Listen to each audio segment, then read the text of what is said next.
everyone, I am Vandana. This is your SST class.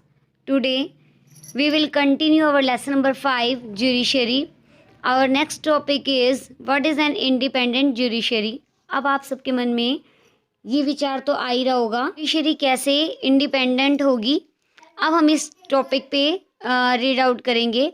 देखो, judiciary it means न्यायपालिका, वो तो हमेशा स्वतंत्र ही होती है, वो अपने स्वतंत्र निर्णय ही लेती है। लेकिन अब हमने इसे कैसे समझना है, इसे हम एक एग्जाम्पल के थ्रू समझेंगे। सपोज कि एक लैंडलॉर्ड है, उसके पास अपनी प्रॉपर्टी है, और एक पॉलिटिशियन है, उसने उस लैंडलॉर्ड की प्रॉपर्टी को जो है अपने अंडर कर लिया है, उसके ऊपर अपना कब्जा कर लिया है। तो इसके खिलाफ वो केस करता है और ये मामला न्याय कोर्ट में जाता है। तो हम ये नहीं सोच सकते कि जो जज है वो इस तरह का डिसीजन लेगा कि पॉलिटिकल जो एक नेता है, एक पॉलिटिशियन है, तो उसके खिलाफ आवाज़ उठाई जाए और नहीं उठाई जाएगी। वो गलत कर रहा है तो भी उसे कोई पनिशमेंट नहीं दी जाएगी, ऐसा नहीं होता। न्यायपालिका के अंदर चाहे कोई अमीर है, गरीब है, चाहे कोई छोटा है या कोई नेता है, सभी को बराबर का दर्जा दिया गया है, क्योंकि जो ज्यूडिशरी है वो हमारे फंडामेंटल राइट्स को प्रोटेक्ट करता है।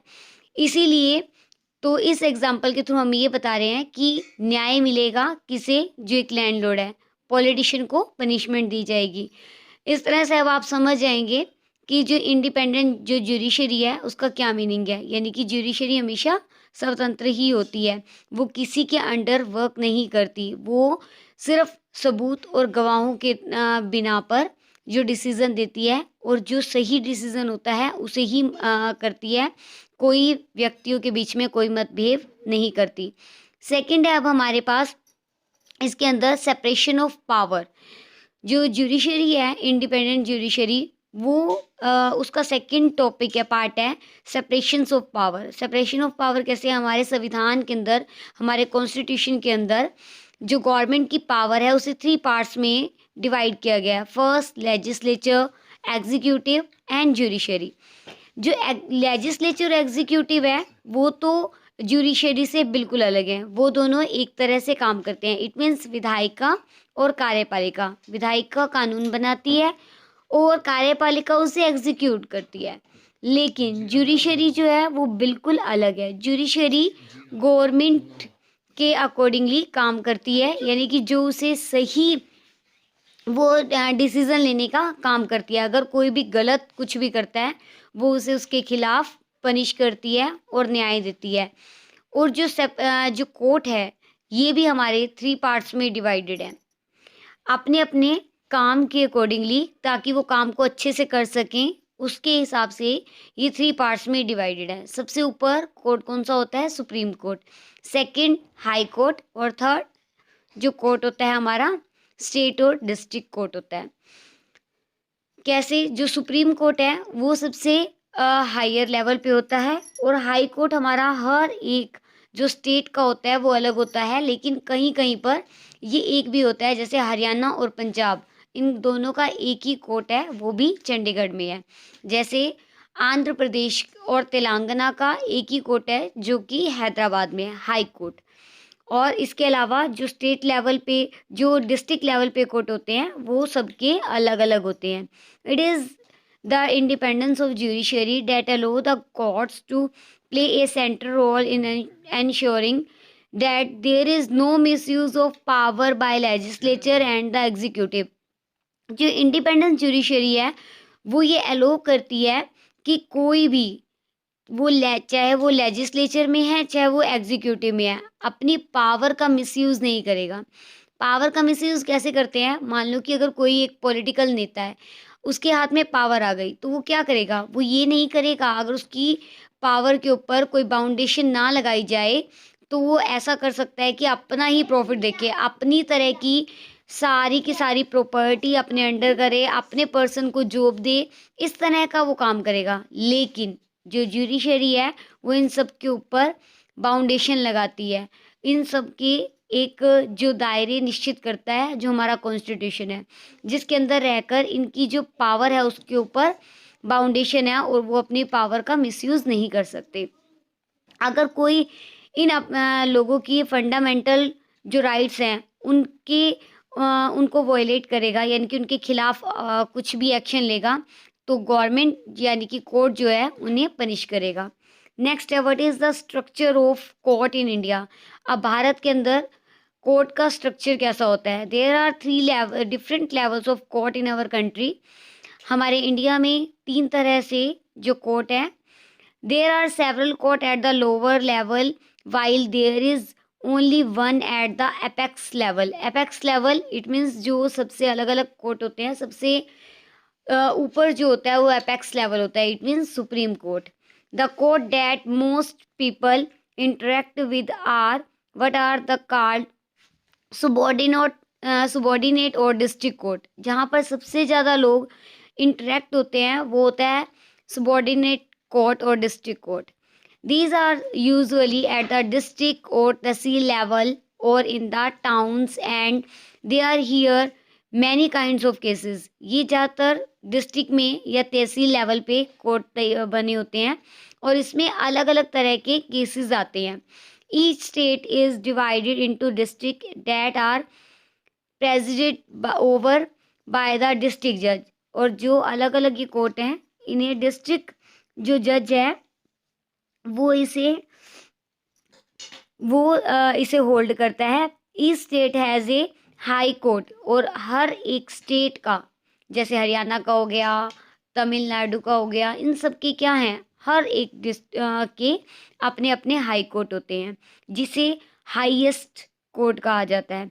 एट द टॉप सबसे ऊपर टॉप में सुप्रीम कोर्ट होता है जो कि कहाँ स्थित है, न्यू दिल्ली में।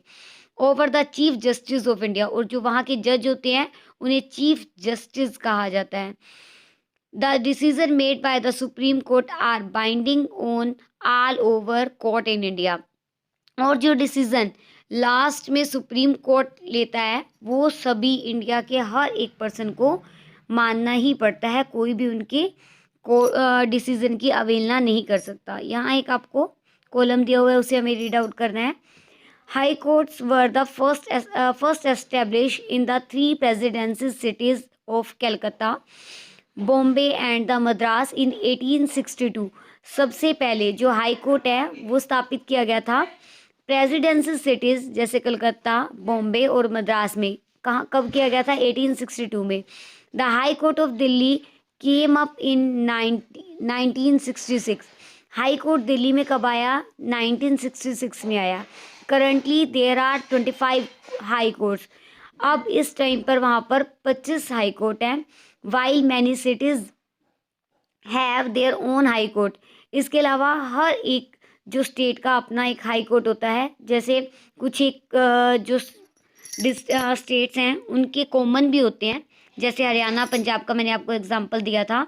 इसके अलावा जो नॉर्थ ईस्टर्न स्टेट है जैसे असम, नागालैंड, मिज़ोरम और अरुणाचल प्रदेश, इन सब का, इन चारों स्टेट्स का एक ही हाई कोर्ट है जो कि गुवाहाटी में है। आंध्र प्रदेश और तेलंगाना का भी एक ही हाई कोर्ट है जो हैदराबाद में है। हाई कोर्ट्स फ्रॉम 1 जनवरी 2019, जिसमें कि अब अलग किया गया है 2019 के बाद, इसे एक अलग से भी एक कोर्ट और स्थापित किया गया है। Are this different levels of court connected to each other. इतने सारे अलग अलग कोर्ट होने के बाद भी ये एक दूसरे से जुड़े होते हैं। Yes they are. In India we have an integrated judiciary system. ये ऐसे कैसे जुड़े हैं, ये एक जुडिशरी सिस्टम के द्वारा जुड़े हैं। इट मीन्स जो डिसीजन हायर कोर्ट में होगा उसे लोअर कोर्ट उसे मानेगा। Another way to understand this integration is through the appellate system. अब ये सिस्टम क्या है, इसे हम एक एग्जाम्पल के थ्रू जो है समझेंगे। जैसे अब हमारे पास एक केस है, लक्ष्मण का केस है। वो उसके अंदर एक केस आया था फरवरी 1980 में। जो लक्ष्मण कुमार है वो 20 इयर्स का था जब उसकी मैरिज हुई थी सुधा गोयल से, और वो एक फ्लैट में दिल्ली में रहते थे। लक्ष्मण अपने भाई और उसकी फैमिली के साथ रहते थे, लेकिन 2 दिसंबर 1980 को सुधा की मृत्यु हो जाती है, जलने से मृत्यु हो जाती है। हर फैमिली फायर्ड एक केस इन कोर्ट। तो उसकी जो फैमिली होती है वो एक कोर्ट के अंदर केस दर्ज कराती है, जिसमें वो उसे जो डोरे सिस्टम के थ्रू करवाती है, यानी कि दहेज प्रथा के खिलाफ करवा देती है एक case. When this case was heard in the trial court, trial court कौन सा होता है? जो डिस्ट्रिक्ट लेवल पे होता है। जब इस कोर्ट की सुनवाई ट्रायल कोर्ट में हुई, 4 her neighbours were called as a witness, जिसमें उसके जो पड़ोसी थे उन्हें गवाह के रूप में बुलाया गया। They state that on the night of December 1, उन्होंने बताया कि 1 दिसंबर की रात को they had hear Sudha scream and had force their way into Lakshman flat. तो उन्होंने जो सुधा की चिल्लाने की आवाज़ सुनी थी लक्ष्मण के जो फ्लैट से आ रही थी। There they saw Sudha standing with her sari in flames, उन्होंने देखा कि सुधा की साड़ी में आग की लपटें जो हैं वो उठ रही थी, और वो जो है बैग एंड ब्लैंकेट से उसे जो उसकी उसे रैप किया हुआ था उसे बुझाने की कोशिश की जा रही थी। Sudha told them that her mother in law Shakuntala had poured kerosene oil, लेकिन सुधा ने बताया कि जो उसकी मदर इन लॉ यानी कि उसकी जो सास थी वो उन्होंने क्या किया, उसके ऊपर मिट्टी का तेल कैरोसिन ऑयल को डाल दिया। एंड देयर हस्बैंड लक्ष्मण, जो उनके पति थे लक्ष्मण, उन्होंने उसके ऊपर आग लगा दी। During the trial members of Sudha family and a neighbor state that Sudha had been subjected to torture by her in-laws and that they were demanding more cash। और वो ये कह रही है कि सुधा ये बताती है कि वो उसे दहेज के लिए यानी कि और पैसों की डिमांड कर रहे थे जो वो पूरा नहीं कर पा रही थी। कैश के अलावा वो एक स्कूटर, फ्रिज और भी चीज़ें जो है डिमांड में कर रहे थे, लेकिन वो उसके जो इन लॉज जो उसकी फैमिली है, सुधा की फैमिली, वो उसे पे नहीं कर पा रहे थे। एक बार उन्होंने इसी तरह से उसका जो गरम दूध के अंदर हाथ भी जला दिया था। इस तरह की बहुत सारी जो बातें हैं वो ट्रायल कोर्ट में गई। लेकिन in November 1983 the 3 accused went to the high court, तो ये सभी के सभी हाई कोर्ट में इन्होंने अपील की, जिसके अंदर हाई कोर्ट ने सारी हियरिंग की और जितने भी वकील हैं उन्होंने अपने अपने आर्ग्यूमेंट्स किए। और Sudha had died due to the accident, उन्होंने ये डिसाइड किया कि सुधा की जो मृत्यु है वो एक एक्सीडेंट से हुई है। You may remember the photo essay on the women's movement in 7th class, हमने इसके बारे में पहले भी रीड आउट किया है 7th क्लास में। In 1980, women's group across the country spoke out against dowry death, कि हम जानते हैं कि 1980s के ईयर्स में जो महिलाओं को किस तरह से दहेज के लिए मार दिया जाता था। अब उन्होंने क्या किया, इसकी एक अपील और की, कहाँ की? सुप्रीम कोर्ट में, यानी कि पहले कहाँ हो गई है? डिस्ट्रिक्ट कोर्ट में हो गई है, हाई कोर्ट में हो गई है, अब सुप्रीम कोर्ट में हो गई है। सुप्रीम कोर्ट के जज ने 1985 में सारी हियरिंग की। उसके बाद उन्होंने ये इस नतीजे पर पहुंचे कि लक्ष्मण और उसकी जो मदर हैं वो दोनों जो हैं एक्यूज्ड हैं, यानी कि दोनों अपराधी हैं, और जो उनके ब्रदर इन लॉ हैं यानी कि उनके देवर हैं, उनके खिलाफ उन्हें कोई सबूत नहीं मिला।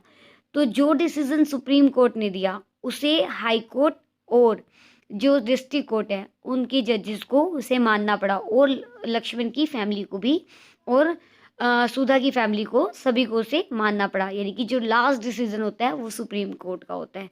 और इस यहाँ पर जो है सुधा के जो हस्बैंड हैं उन्हें पनिशमेंट दी गई और लाइफ इम्प्रिजनमेंट दी गई। Hope you understand the concept of the topic that I have shared with you, and rest of the lesson we will meet in our next video. Thank you.